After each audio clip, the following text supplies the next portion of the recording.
Hi, thanks for clicking on my channel.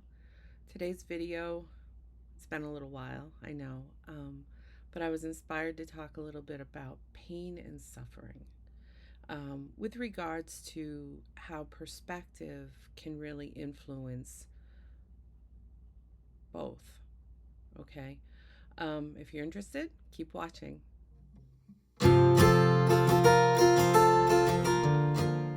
Hello, welcome back, or thanks for sticking around. Pain and suffering, something I think every single human being can relate to, and worth talking about, in my opinion. I was actually just talking about it earlier today, and it was mentioned to me how this person was listening to I don't remember who it was, but someone who was talking to people at a college and basically stating how in their business, pain and suffering, they basically promote that as a good thing, but in a healthy way, in the sense that growth only happens through pain and suffering. So today we're gonna pain and suffer, or something like that. And I said to this person, I was like, I agree on the pain. The suffering, though, I have a belief system. Now, again, it's my belief system, and that's all I can really speak from. How other people feel about things speaks to where you're at in your life and your perceptions. So that's all we're talking about here. It's perceptions. My perception on pain and suffering at this stage of my life is pain is inevitable, suffering is optional. And what I mean about that is there is truth to what that person was saying. A lot of truth, actually. That growth happens in discomfort. There's no growth in a comfort zone, not typically. Or I don't know that there is at all, quite truthfully. When we're very comfortable, we're not growing. We're staying still. And maybe we're comfortable staying still, and maybe that's where we need to be. However, perfection isn't a thing, so that leads me to believe that we're just not growing, because there's always room for growth. That does not negate or mean that where you're at is deficient in some way. Okay. We're not deficient. It's just more of like, do I want to continue growing, gaining perspective, feeling better in life, or more balanced? Because balance isn't a one and done, right? Balance is something that we have to strive for and achieve on a daily basis. So, with regards to pain, pain, I think, is something that is introduced to our life, not necessarily for punishment purposes, but for growth purposes. So I find that at this stage of my life, when I have things that make me uncomfortable or can be painful, broken heart, and that can come from all kinds of things, right?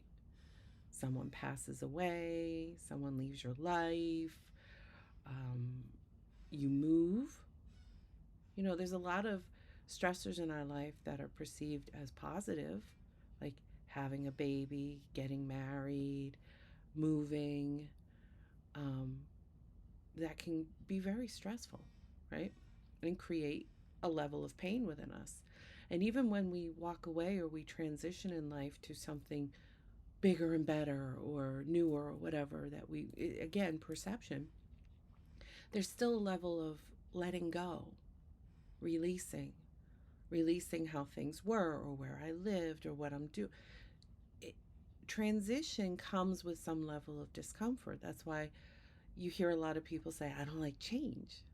Well, change for change's sake isn't always productive, but when change is actually introducing something positive for us, it's still uncomfortable at times, depending on how big the change is and how tolerant the person is to change, right? And there's different people react differently to change, and sometimes it's like, I'm very good with this particular change, but this particular change rocks my boat. I'm going to say, in my opinion, and that's all I can again speak to, doesn't make me right or wrong, but in my opinion, it's not about right or wrong. It's about what's right for you. And obviously, when I say that, it's not, I don't mean necessarily being selfish and hurting people deliberately because, well, this is this is what's right for me. However, when it really resonates with your soul, when we are in a place of self-love, it's kind of like tying everything together here, but we're in a place of self-love, we have to honor our soul. We have to honor what makes us happy in a healthy way, not like an in the moment distraction type way. Because sometimes the things we do in the moment for distraction can create bigger problems for us. You know, for instance, if someone struggles with substance abuse, um, and in the moment, I'm going to go to my substance of choice because it helps me tolerate this other feeling. Well, that's a instant gratification, but in the long term, it's not for your best and highest good, right? And I don't know anyone that would disagree with that. So that's kind of what I'm talking about, is that can create more pain for yourself and others. It's not what I'm talking about when I say what makes you happy. Okay. I'm talking about what resonates with you. I was recently having this conversation with my son around picking, do I go to college? Do I not go to college? Which college do I go to? And da da da. And all of these things can seem really overwhelming for a young adult who's transitioning into a different level of autonomy, if you will.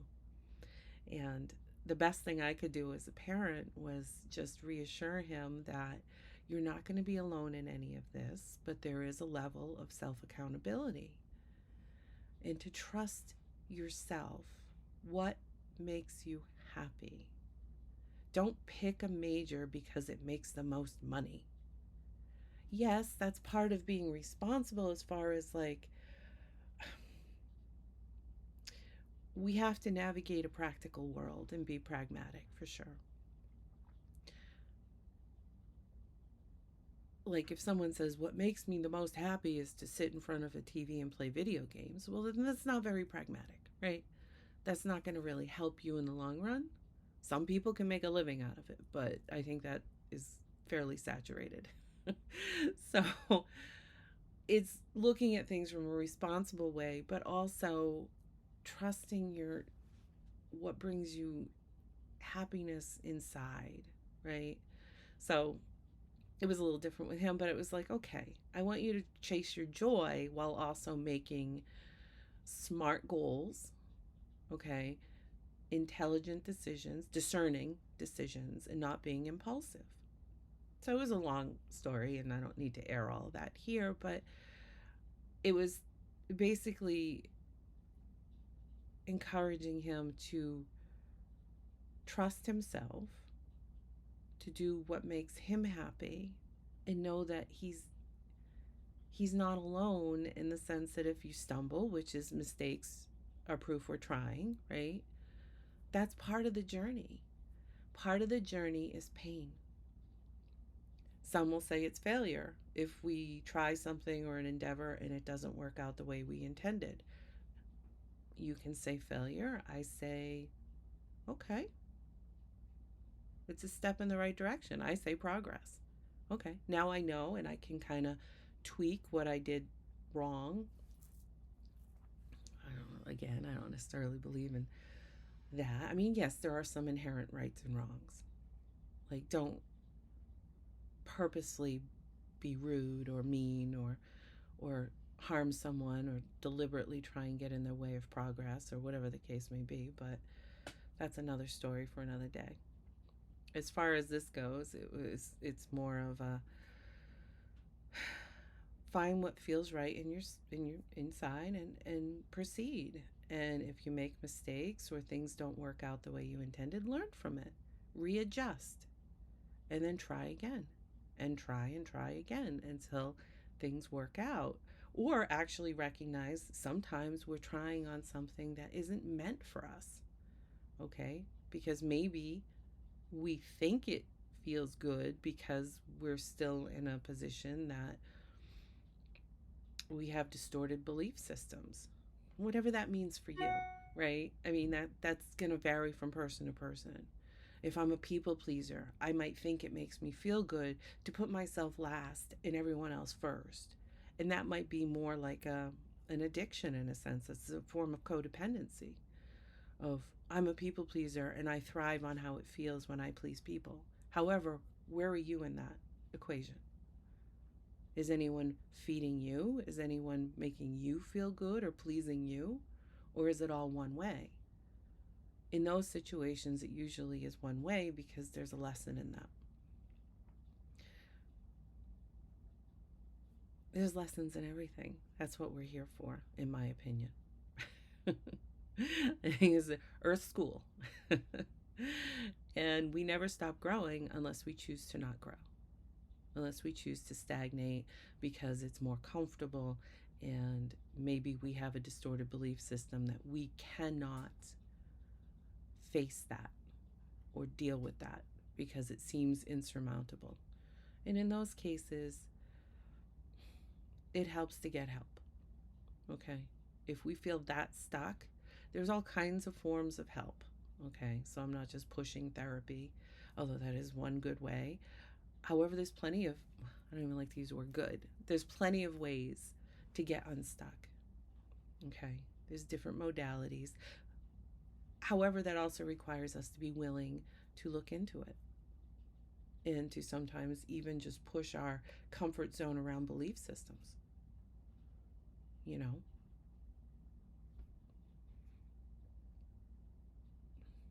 if I believe in a certain way that says, well, that might be helpful and there might be efficacy around it. However, my belief system says that's evil.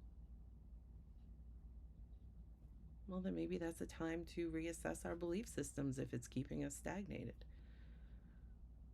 And that's not saying that that thing is good for you. I don't know. I'm just using that as an example. Okay, I'm not pushing one thing or another. I'm just trying to give different examples of how sometimes we can experience stagnation, which oftentimes is suffering. Okay. Pain is inevitable, suffering is optional, in my opinion.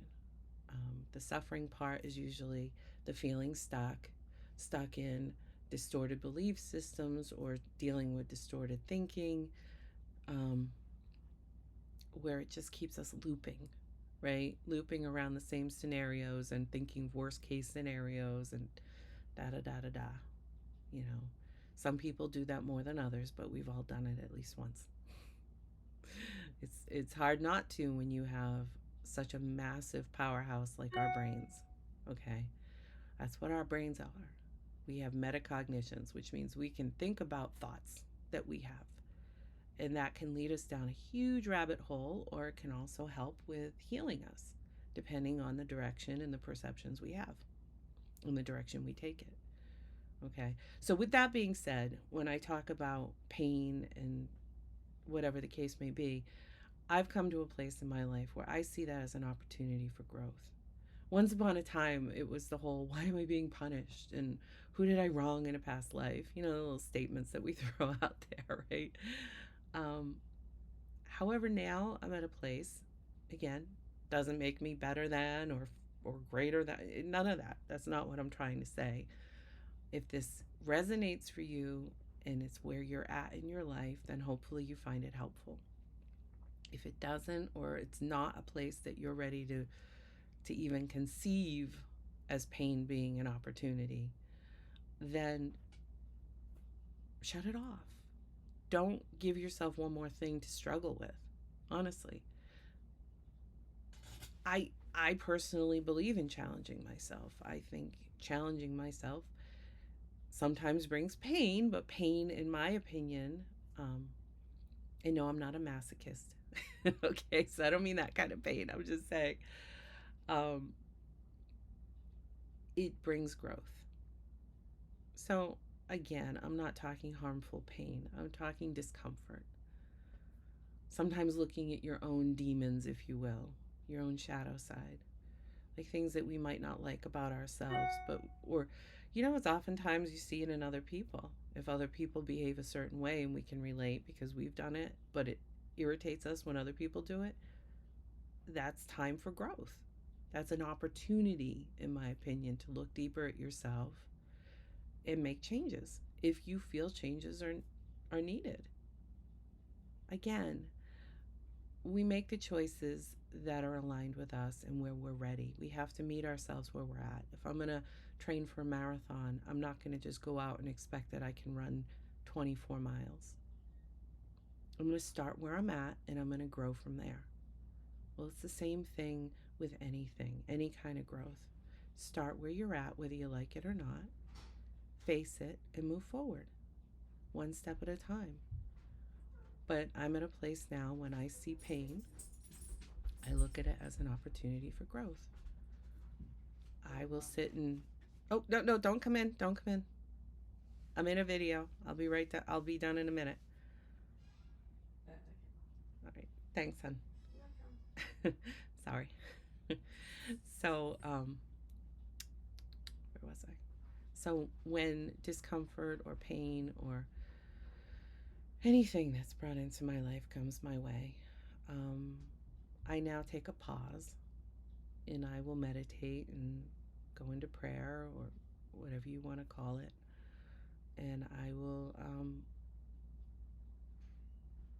work with God, spirit, angel, whatever you want to call it, right? Whatever works for you.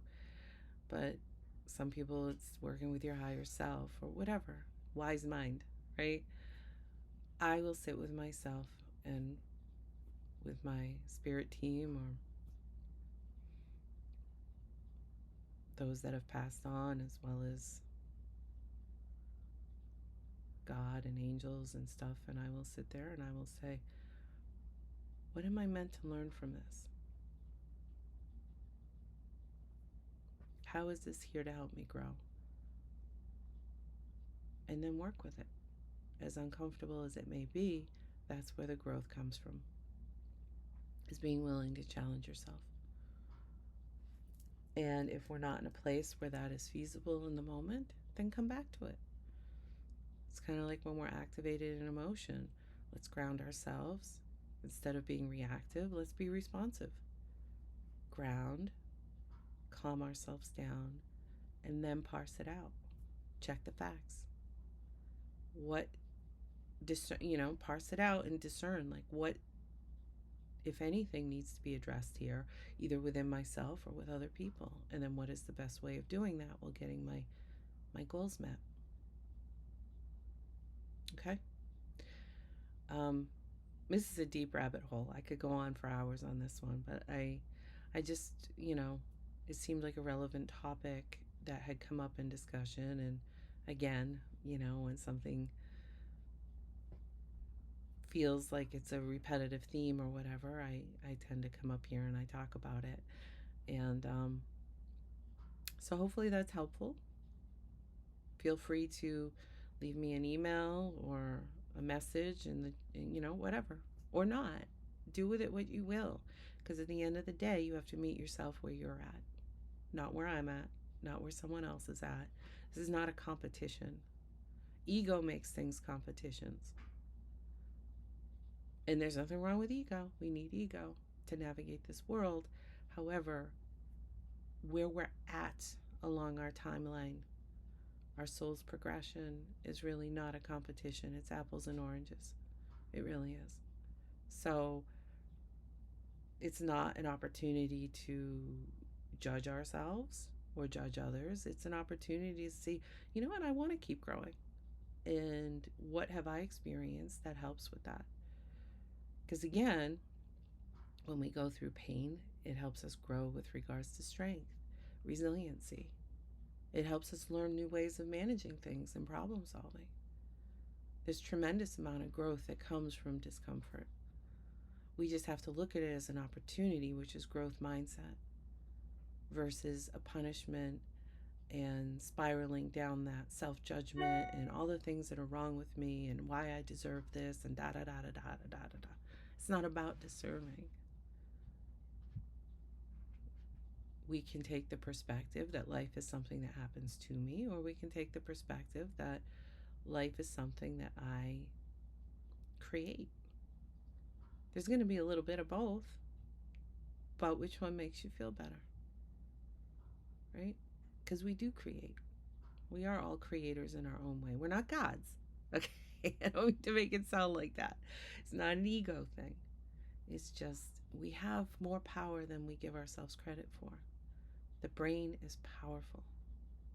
So take your power, make your choices, and learn from them. Don't hate yourself for making a wrong choice, if you will. You saw my air quotes? It's learning and growing and moving forward. So, good journey, and I will talk to you soon. Have a nice day.